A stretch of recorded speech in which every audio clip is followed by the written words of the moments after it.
నాకు ఎవరినో చంపాలనిపించింది, నేను చంపాను. లేదా ఎక్కడో దొంగతనం చేయాలనిపించింది, దొంగతనం చేశాను. దీనికి నేను బాధ్యుని కాదు, దేవుడు నాకు అలా ఇచ్చాడు, నేను చేశాను అంటే సరిపోద్దా? చేయొచ్చు అట్లా. అట్లా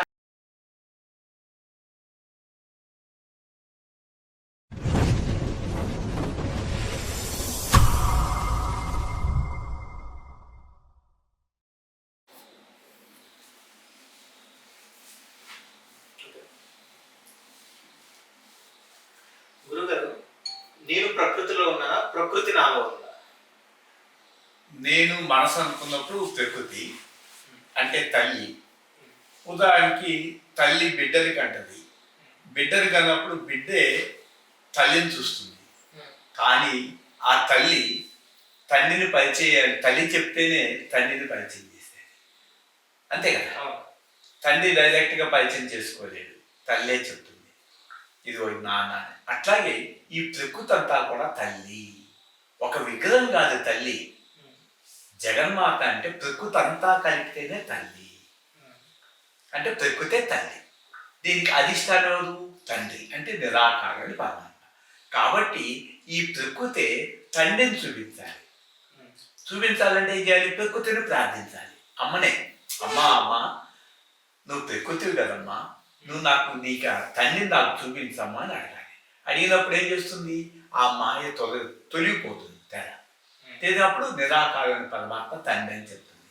అప్పుడు నా తల్లి ప్రకృతి, నా తండ్రి పరమాత్మ అయిపోతాను. పరమాత్మ దృష్టిలో పరమాత్మ తానే, ప్రకృతి తానే. అంటే పరమాత్మ అంటే భర్త, ప్రకృతి అంటే భార్య. అందుకనే ఈ అర్ధనారీశ్వరుగా ఫోటోలు పెడతారు. అంటే లోపల ఉన్న పరమాత్మ నేను, మనసు కల్పించిన మాయ ప్రకృతి. అంటే ఎక్కువ మంది ఈ ప్రకృతిలోనే ఉంటారు. మెలుకుని నిద్ర లేచిన కానీ పడుకుండేదాకా. మరి నిద్ర లేచిన మనసు ప్రకృతి అయినప్పుడు ప్రకృతి నిద్రపోయింది అక్కడ. మరి లోపల చైతన్యం, దాని శక్తి తీస్తుంది ఎవరు? ఆత్మ అన్నమాట. అంటే సూర్యుడు అంత ఆకాశాన్ని ఉన్నాడు, ఆకాశంలో సూర్యుడు వెలుగుతుంటే ఈ చెట్లు భూమి ఆ వెలుగులో కనిపిస్తుంది, ఈ జడం. అలాగే సూర్యుడు కూడా జడమే. కన్ను మూసేస్తే ఆ జడం అయిపోయింది, ఈ కన్నుక ఇది జడమే. దేహం కూడా జడమే, అంటే 5 ఎలిమెంట్సే. ప్రాణం కూడా జడమే, లోపల మనసు కూడా జడమే. అంటే జడం అంటే ఆబ్జెక్ట్. బుద్ధి కూడా జడమే, బుద్ధి కర్మానుసారి. ఏ ప్రాణైనా సరే కర్మలు చేయాలంటే గతంలో ఉన్న ఆలోచనలు బయటకు వస్తూ ఉంటాయి. ఒక్కొక్కరికి ఒక్కొక్క ఆలోచన వస్తుంది, అంటే ఇన్నది కూడా ఒక్కొక్కరికి ఒక్కొక్క రకం ఉంటుంది. మరి మాయ ఆగిపోయిన ప్రతి మనిషి నిద్రపోయినప్పుడు ప్రతి ప్రాణి గార్డెనర్ ఎలా ఉన్నాడు? మాయ లేదు, అక్కడ పరమానందంలో ఉన్నాడు. కాబట్టి ఈ మనసుతో లోపలున్న భగవంతుడిని ప్రార్థిస్తే ఈ మాయ అనే మనసు లోపలున్న భగవంతుడి దగ్గరికి వెళ్ళిపోతుంది. అంటే సముద్రం పరమాత్మ అనుకుంటే ఉప్పు బొమ్మ సముద్రం వేస్తే అది కరిగిపోయి తన ఉనికిని కోల్పోతుంది.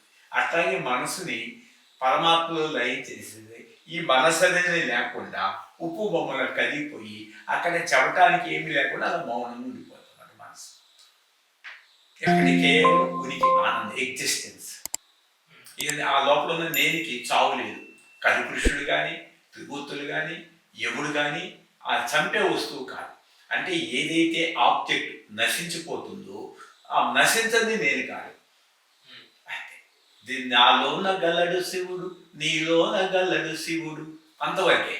కానీ ఆ శివుడు శివుడు అని నువ్వు అనుకుంటే అది కూడా మాయే. లోపల ఉన్న ఆత్మే శివుడు అన్నమాట.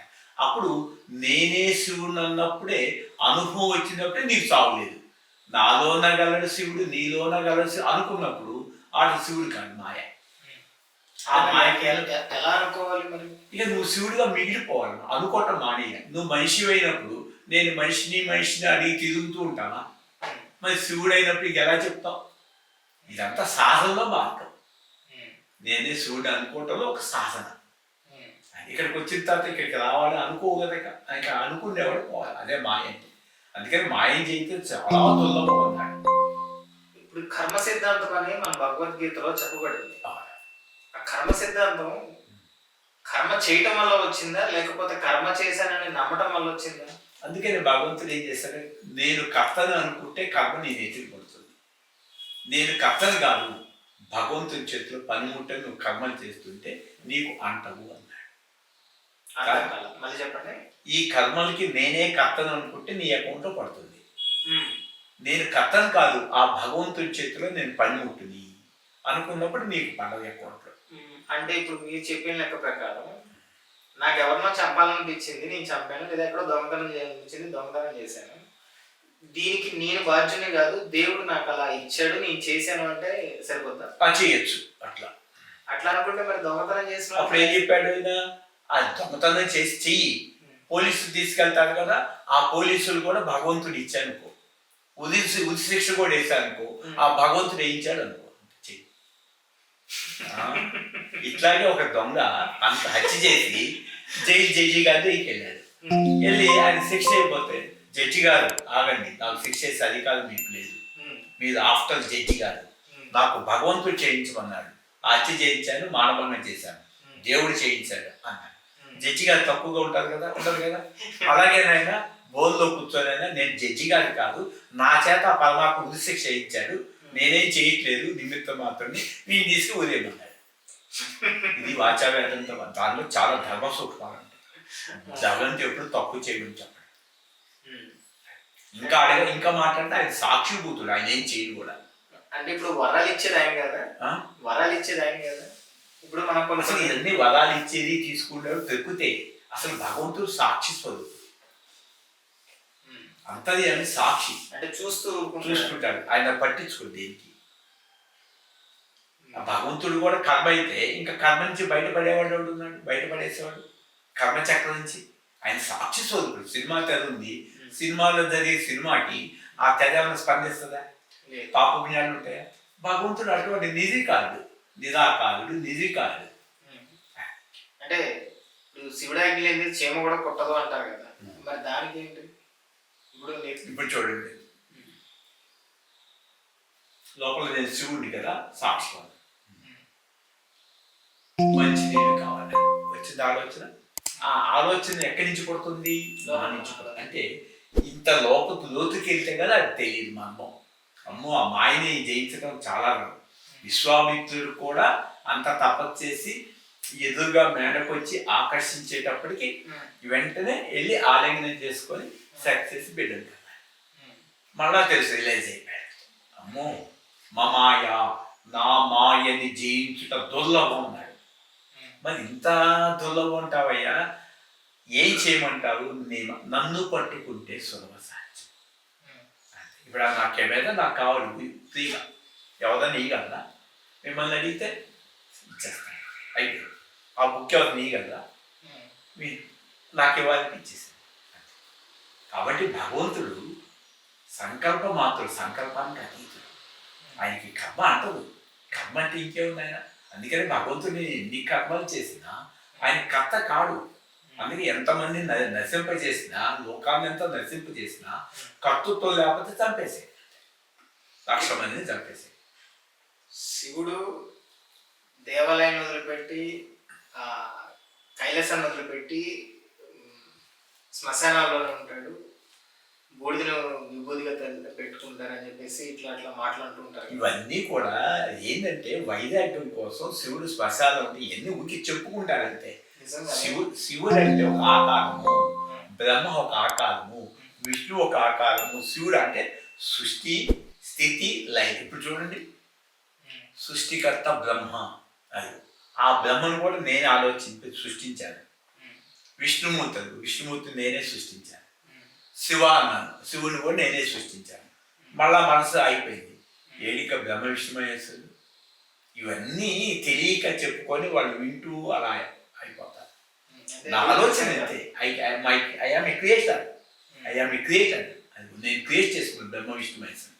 వాళ్ళు కర్మ, లోపల ఆత్మ కర్మ ఏంటి? ఇప్పుడు త్రిమూర్తులు వచ్చినా నాకు అక్కర్లేదు, నువ్వు ఈ పని చేయమన్నా నాకు కలిసి చేస్తా, లేకపోతే. మీ శరీరానికి ఉన్న పేరేంటి? వాసుదేవుడు, కాటన్ వాసు అంటారు. ఇప్పుడు ఈ శరీరం గతంలో వ్యాపారం చేసిందా, ఉద్యోగం చేసిందా? వ్యాపారమే. చిన్నప్పటి నుంచి డైరెక్ట్గా కంపెనీ, 19 ఏళ్ళ నుంచి. ఇప్పుడు అది కాటన్ ఇండస్ట్రీ. ఈ శరీరానికి ఎంతమంది పిల్లలు ఉన్నారు? ఇంకా ఏమయ్యండి, ఫట్ అంటే ఇది ఉన్నారు, పిల్లలు ఉన్నారు, వైఫ్ ఉంది, ఎక్కడో ఉంటారు, వాళ్ళతో నాకు పెద్దగా 20 ఏళ్ళ నుంచి టచ్ లేదు. 3 ఏళ్ళ నుంచి వైఫ్ కూడా నాకు సంబంధం లేదు. అంటే నేను ఎందుకు ఈ మాట అడుగుతున్నానంటే శరీర ధర్మం అని ఒకటి ఉంటుందని మీరు అన్నారు. అవును. ఇప్పుడు శరీర ధర్మంలో దానిలో భాగంగానే పెళ్లి అనేది ఒకటి మనం చేస్తాం. మనసా వాచ కర్మణ అని భార్యకి ప్రమాణం చేసి పెళ్లి చేసుకొని తాళి కట్టినప్పుడు మధ్యలో ఎక్కడ వదలకూడదు కదా, ప్రాణం పోయేంత వరకు.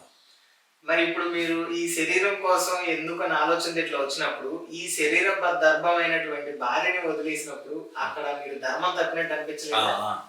ధర్మాలు ఎట్లా ఉంటాయంటే మనసా వాచ కర్మణ అంటే పంచభూతాల సాక్షిగా నేను పెళ్లి చేసుకున్నాను, జీవితాంతం నేను పోతాను, ఓకే. మరి నిద్రపోయినప్పుడు ఎందుకు వదులుతాడు భార్య భర్తని, భర్త భార్యని? అక్కడ ధర్మాలు ఆగిపోయి ఎవరైతే భగవంతుని తెలుసుకోవటానికి వెళ్తారో వాడికి ధర్మం ఉండదు. అంటే అప్పుడు ఎవరైనా వదిలేయచ్చు, ఆఖరికి పెళ్లి కట్టి 5 నిమిషాలైనా వదిలేయచ్చు నువ్వు భగవంతుని కోసం. అప్పుడు అది ధర్మం వర్తించదా? వాడికి అయిపోయింది ఇక ఆ క్షణం. ఇప్పుడు రాఘవేంద్ర స్వామి ఉన్నారు, పెళ్లి చేసుకున్నారు, బిడ్డని కన్నారు, బిడ్డని కానీ గురువు పిలిచారు, పిలిచి నువ్వు భార్య వేసి ఈ పీఠం తీసుకోమన్నారు, గురువు వాడిని తీసేసుకున్నారు. భార్య పిల్లని ఎవరికి ఇచ్చి బావిలో దూకి చచ్చిపోయింది. అది ఆమె కర్మ అంతే. కాబట్టి అన్ని కర్మల్ని తీసేసి దగ్ధం చేసే గురువు అంతర్యామిలో ఉన్నాడు. అంతర్యామి కోసం అన్వేషణకి ఎప్పుడైనా వెళ్ళిపోవచ్చు. నేను బాధించదు, నేను అక్కడ బాధ్యత వదిలేసాను, వేదన బాధించదు ఈ కాలంలో. సత్యాన్వేషకుడు బుద్ధి వెళ్ళిపోయాడు, ఎందుకు వెళ్ళిపోయాడు? ఆయన బాధించలేదే. అంతే. ఇప్పుడు నేను ఒక సత్యాన్వేషిని, ఆ సత్యంలో మార్గంగానే చర్చికి వెళ్ళాను, మసీదుకి వెళ్ళాను, గుడికి కూడా వెళ్ళాను. ఇది వెళ్ళింది, చర్చికి మసీదు గుడికి వెళ్ళింది. చివరాగరికి ఇది సత్యం, జీవితానికి ఇదే స్థిరమైనది, మార్పు లేనిది అనేది ఏముంది? అదే నిరాకారంతమైంది, అన్లిమిటెడ్ సెల్ఫ్. ఇప్పుడు సినిమాకి వెళ్ళినప్పుడు సినిమా సత్యమా, దానికి ఆధారం సత్యమా? సినిమా సత్యం కాదు కదా. సినిమా సత్యమైతే ఎప్పుడు ఉండాలి కదా, నామరూపాలు. ఆ నామరూపాలపై జగత్తు. ఆ అనంతమైన దానికి నామరూపాలు ఎలా ఉంటాయి? పరిమితంలా. ఇప్పుడు ఈ ఇంట్లోనే హైదరాబాద్ ఉందా, హైదరాబాద్లో ఇల్లు ఉందా? హైదరాబాద్లో ఇల్లు. అట్లాగే పరమాత్మలో ప్రపంచం ఉంటుందా, ప్రపంచంలో పరమాత్మ ఉంటాడు? పరమాత్మలోనే ప్రపంచం ఉంటుంది. అంటే పరమాత్మలో ప్రపంచం ఉండదు, అంతటా ఉండాలిగా. అంతే. సర్వంతర్యామి లేదా, సర్వవ్యాపి లేదా? ఆయన ఒక చోట ఉండి ఒక చోట లేకుండా ఎలా ఉంటాడు? ఆకాశమే తనలో పుడితే ఆకాశం కన్నా సూక్ష్మంగా ఉంది ఆకాశం, ఇంకా సూక్ష్మం. నువ్వు ఆకాశాన్ని కాసేపు చూడలేకపోతున్నావు, ఇంకా ఆకాశం కన్నా సూక్ష్మ వస్తువు.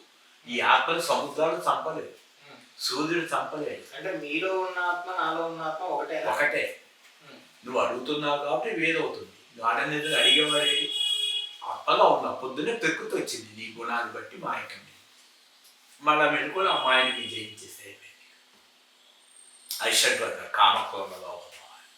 ఇప్పుడు మెలుకోదనే కామం లేదు, క్రోధం లేదు, లోపం లేదు, మోహం లేదు, మతం లేదు, మార్చం లేదు. పుట్టినప్పుడు శిశువు ఏముంది? కామం, క్రోధ, లోపం. ఒక సీఎం కామం ఉంది, ఎందుకు? ఏం శాంతి ఉంది? మరి ఆ పదవిలో నిద్రపోయేది ఎందుకు నిద్రపోవాలి? ఆ నిద్రపోయినప్పుడు ఆ సీఎం గెలవాలనుకుంటే నేను ఆ పదవి ఇచ్చి 1 కోటి బెంజికాలు, 1 కోటి క్యాష్ ఇస్తాను సీఎం గారికి.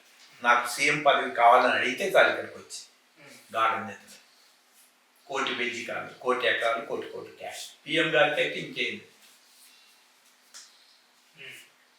సో ఇదేమైనా కానీ గాఢ నిద్రలో ఏమి ఉండమంటారు? అంతే. లేదు కదా, మీ అన్న ఉంటే చెప్పండి, గార్డెన్ నిద్రలో ఇది ఉందని చెప్పండి, నాకు ఫోన్ చేయండి. 1 కోటి క్యాష్. ఒక సమస్యని చెప్పండి, 1 కోటి. నీ భార్యతో ఒక సెల్ ఫోన్ మాట్లాడి 1 నిమిషం, 1 సెకండ్ మాట్లాడి 1 కోటి క్యాష్ ఇస్తాను నీ వైఫ్ తోటే. లేకపోతే చనిపోయిన వాళ్ళు కూడా బతికి తీసుకొస్తాను. అంటే ఇప్పుడు ఒక ఛానల్లో నేను చూశాను, చనిపోయిన వాళ్ళతో మాట్లాడేస్తున్నారు. అయితే అది నిజం కదా? అది ఇది కాదే అది కాదే ఏమి లేదు, నిజం ఆత్మ తప్ప ఇక నిజమే లేదు. ఇవన్నీ అబద్ధాలు వినటానికి వస్తారు మానవుడు. అబద్ధ ప్రపంచం, మాయా ప్రపంచం. జగమే మాయ బ్రతుకే మాయ, వేదాలలో సాధమింతేనయా. ఇది కర్మకాండ. అందరూ ఈ కర్మకాండ చక్రంలోనే మాట్లాడుతుంటారు. జ్ఞానాన్ని మాట్లాడే 1 కోటి కుక్క. బహునాం జన్మనాం అంటే ఎన్ని కొట్ట జన్మెత్తి ఏ ఒక్కను నన్ను యథార్థముగా తెలుసుకో.